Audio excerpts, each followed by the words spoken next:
her journey and her life story with alopecia, and I'm sure we'll get some nuggets of wisdom from that. And then after about 11 a.m., we're going to actually go into the potluck part of the meeting, so the kids will come back down at that point. Right now the kids are up in the Sobrato Day room up on 3rd floor, but they'll come back down for the potluck. So again, thanks to everyone for being here, and Alanna, I guess I'll turn it over to you. So, good morning everybody. My name's Alanna Powell, and so just to remind, sorry, no worries, John, everyone gets it wrong. It's Alanna Banana, you can't remember, but basically, yeah. So, I'm here to share with you my life story in hopes that you can apply some of my learnings from my childhood all the way to my adulthood to your lives and your family system. Because alopecia really is a disease that affects the entire family. And I'll share with you more detail that as we go. But I was first diagnosed with alopecia when I was 2 years old. As a baby, there's pictures of me with a huge head of black hair, and you know, I'm looking at this baby going, gosh, you know, like it looks pretty healthy, and this is me looking at myself, I'm like, wow, you know, she's got a lot of hair. And then I see pictures of myself in albums where I'm completely bald, wearing a hat, or just completely bald. And I have no recollection of it, but I have 2 older brothers that are 10 years and 8 years my senior, and they remember the messages that were kind of taught at that time. I lost all my hair around the time when my younger sister was born. My mother, she had myasthenia gravis, which is also an autoimmune disorder. And so when I was born, she actually had told me, you know, you were a child that we planned on having, you know. And then when Sherry came along, who's my younger sister, boy, that was a surprise. So the only thing I can think of is that there was probably a lot of stress going on between my mom and dad at that point, because it was a surprise and a new baby, and you know, my mom with her myasthenia was worried about how she was going to adapt and actually, you know, move her life forward with now 4 children and 2 young babies. It was a blessing in disguise because my sister, she's an amazing woman, and she actually helped my mom get stronger through her autoimmune disorder. But it caused a lot of stress, I think, for me as a child, adapting and watching and going from being, you know, kind of the first girl in the family to, oh no, you know, there's, you know, another kind of sibling, you know, for me to deal with. That's the only thing I can guess what happened. But I lost all my hair. Kind of looked like now, except for I was a baby. My mom told me stories about how she struggled with it. And she's like, at first I took you out. She goes, because I loved you so much, I just wanted everyone to see how beautiful you were without hair. And then the shock that she experienced in actually taking me out, being newly bare, was overwhelming. So then she decided, okay, I have to put hats on her to make it easier and less stressful on myself, and that's on me, because all of the stresses that she felt would kind of be felt by me, and then she could tell I was getting upset. And then the other parts of the family were my brothers, they would get protective. So at that point, my family learned to be very, very protective of me, and so any new, you know, person coming into my life, you know, I mean, you can ask my husband, he's nodding his head. They get really protective. And so, but that was learned from when I was 2. When I was around, under that time, I met a dermatologist named Dr. Harvey Cruz, and he applied topical treatments, and then I eventually grew out my hair. So by the time I hit kindergarten, went to school with a whole head of hair. At that time, you know, I was very cognizant of, you know, what messages I was receiving, what my parents were teaching me, what I learned about myself. And one message that my mother, right here, always told me, and she told me this in this picture when I was pregnant with my son, she always affirmed this message to me, so I wanted to share it with you. So I have to tell you, I have alopecia, but I also have another issue where I don't think I have a tear-stopping gap in my eyes, so I tend to cry a lot. So I get lots of tears. It's probably because I don't have some tear-stopping thing. Dearest Alanna, you are one of my two most beautiful daughters I've been blessed with. Beautiful physically and in heart. Congratulations to you and Jason and the little pal, as we await the blessed gift from the Lord, love, Mom. That message was told to me all the time. You're beautiful on the inside and the outside. And it doesn't matter that you don't have hair, because you're beautiful. And I grew up with that message every day of my life. And I'm so grateful to my mom and my dad for blessing me with that gift. When I went to school, within that immediate circle of my family, I felt that love and that message. There's one thing that I think could have been an opportunity for improvement is realizing that outside of the family, that same love can help. Because that protectiveness that they had of protect Alanna, you know, for example, I couldn't walk near a window without hair or some kind of covering. It was like, no, you know, we don't want the neighbors to know that you're bald.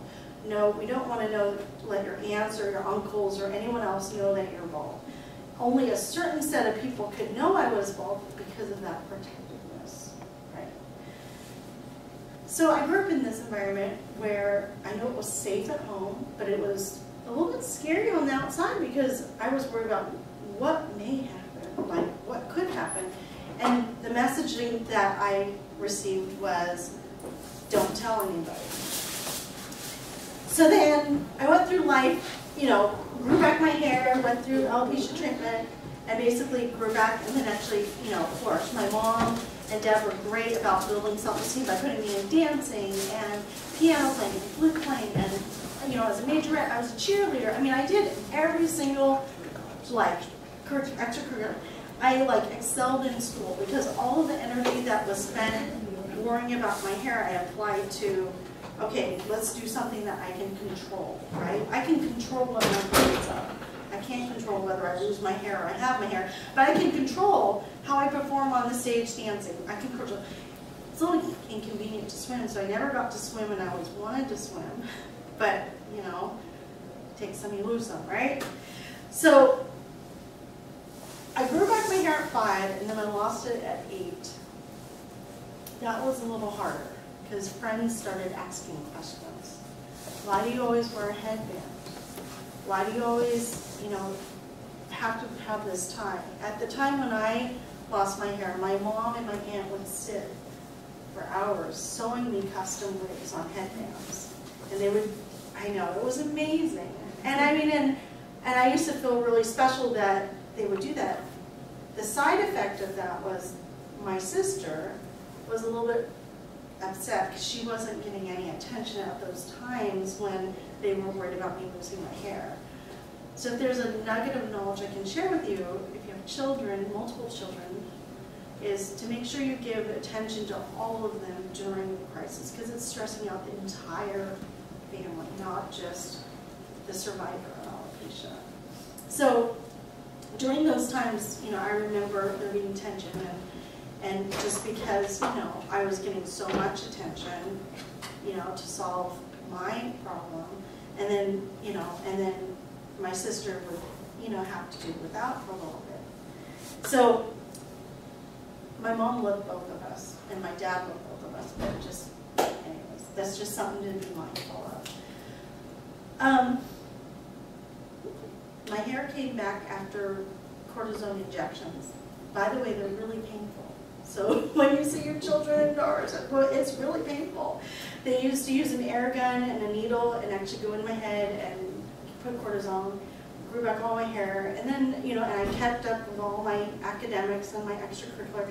And I had hair until I was about 15. And at that point, you know, I was doing really well. You know, I was ranked 1 out of 900 in my elementary, or my high school, and you know, I scored varsity in terms of my cheerleading. I was doing really well, and then all of a sudden I lost all my hair. By that time I was pretty popular because all the kids I went to elementary school with, and you know, middle school and high school, and it just, that summer, just gobs of hair were coming out. And my mom and my dad and my brothers and my sister all went into protective mode, right? Okay, time to protect. And they're like, we gotta get you away from all your friends and anyone who knows you and put you into a private school. So I shifted and went to private school.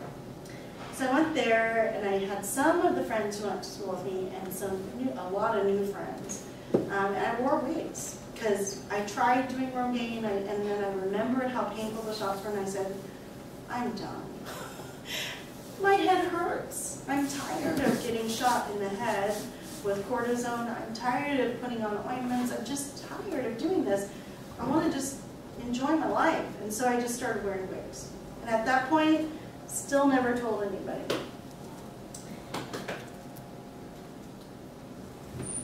Wearing wigs is hot, it's uncomfortable, and you're always on edge. What if someone sees me without my wig?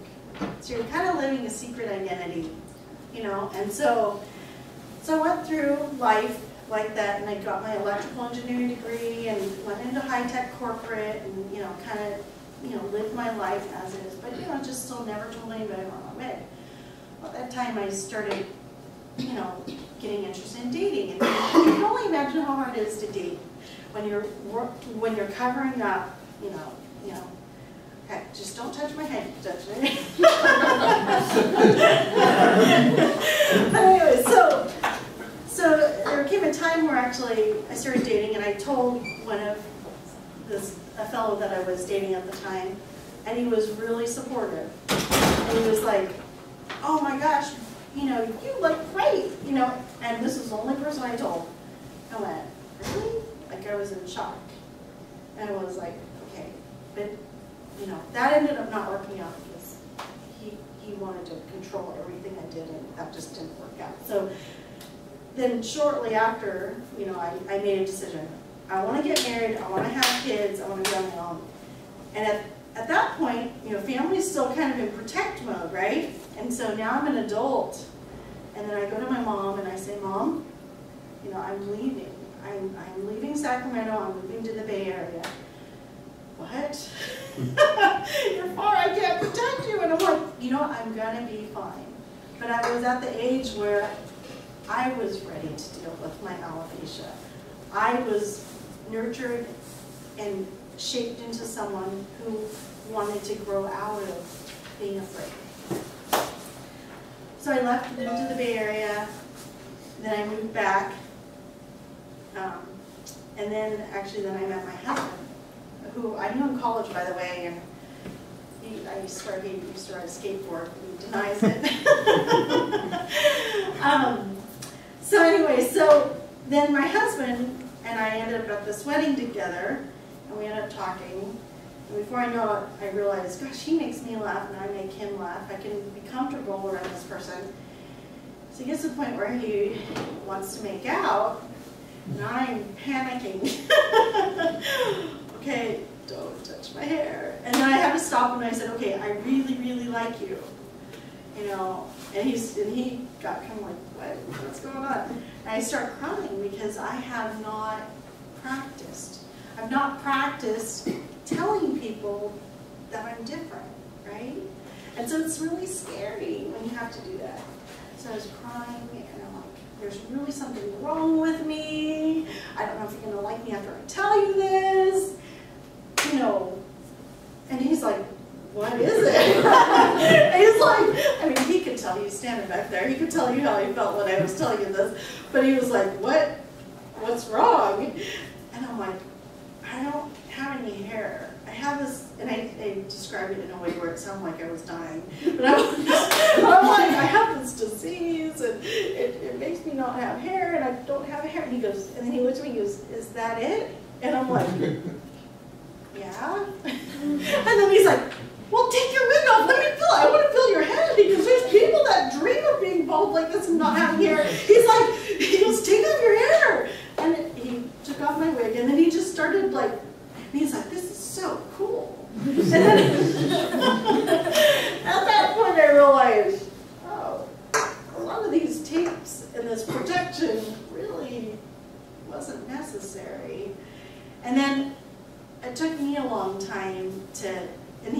that time he said he wanted to go on roller coasters, he wanted to go rafting, he wanted to go swimming, he wanted to do all these things.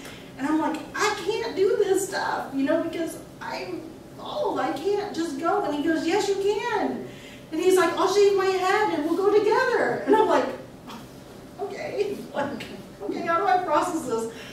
So he went out and he bought caps with me. And then, you know, and then just having that kind of support and that different perspective that says, you know, I love you no matter what, was so enlightening, because first I went for my immediate family who loved me no matter what, but they had this protectiveness. And then going to my husband at the time, well, boyfriend at the time, and then kind of that, so it kind of opened up a whole can of joy, because then I started sharing with my aunts who didn't know, my uncles who didn't know, my friends who didn't know. And some of my friends in kindergarten were really mad at me. They're like, I've known you for 25 years and you've never told me this secret, and I've been your best friend. And I'm like, well, I always thought I couldn't tell you. And they're like, but we love you anyway. And so that was a really enlightening part of my life, was learning that people aren't going to reject you. They're going to love you. And the ones that do reject you, you don't need them in your life, because they don't know how to love. And so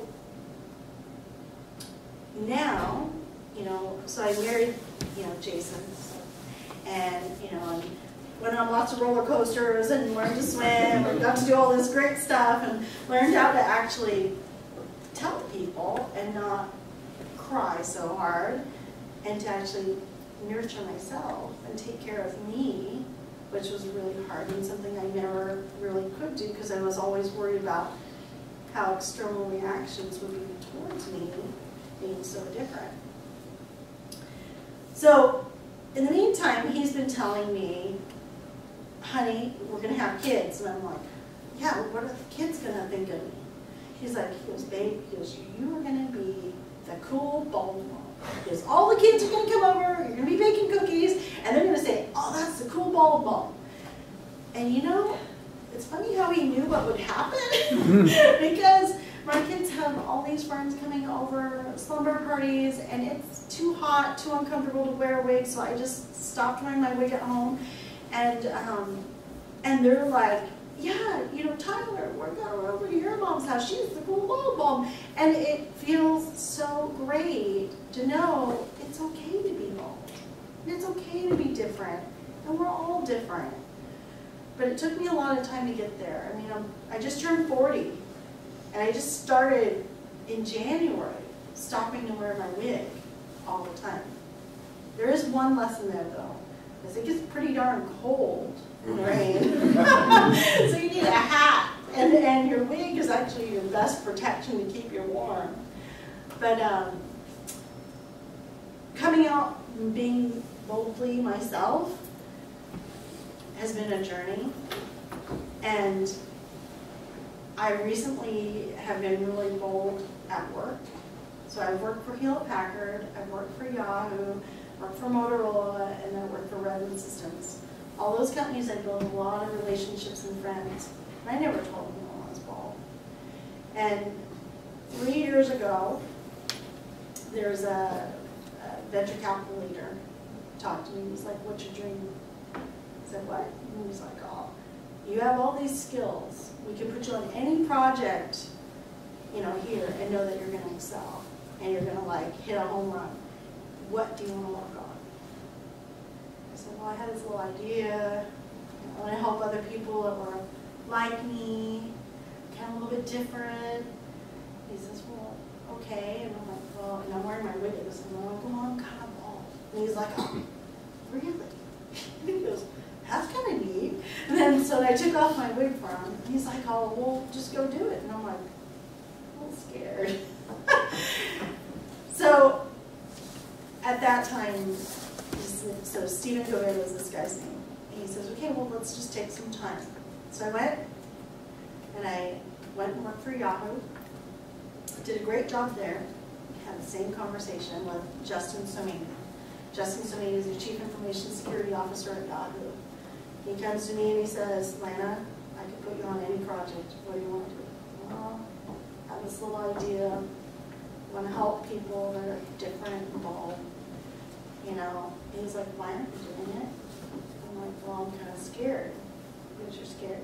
And those same tapes they had when I was a little girl to protect, to hide, to not be, and to not let myself go, came back. So it's like those tapes that you give to your children now, come back unto them as adults. So giving them words of affirmation, giving them loving words, giving them words of courage will all count throughout their lifetime. So Justin says to me, well, he goes, and I said, I'm really scared. And he goes, okay. And he left and he goes, okay, here's your assignment. Next week, he goes, I want a 5-year plan. I went, what? And he's like, I want a 5-year plan on this idea you got. Yes, sir. He's going to fire me if I don't do it. So I went ahead and made a 5-year plan, and he was like, wow, this is way better than I thought. And so now I'm living my dream. I'm doing what that 5-year plan outlined for me. And at Yahoo, it was when, you know, I created something called Boldly Bald. And my friends at work are, what the heck is this? And I'm like, well, I'm bald. And they're like, what? And then one of my friends who I told, you know, he looked at me, he goes, Alanna, he goes, just take it off. He goes, I mean, I can't say the word here, but he said, it. He goes, F it. He goes, take it off. So I'm in an aisle with all these coworkers. I took out my wig, and I stuffed it in my purse, and I just stood there, and I'm like, okay. And they're like, don't put it back on. And I said, if anybody here makes fun out of me, makes me cry, I'm going to come right back here to you, Tom. And then he goes, okay. He goes, just go. So then I walked on the aisle, and I'm like, darn, Lana, you look good. And I'm like, what? And I'm like, and I walked around the whole Yahoo campus, and people, at first, some people thought I was sick with cancer. Some people thought I was making a fashion statement, because, you know, at Yahoo, they've got some pretty fancy people there. And so, and then I realized that it's not so bad. It's not so bad being bald, and it's not so bad walking around and being proud that I'm bald. And I started going to the grocery store, and I started going to the mall, and I started going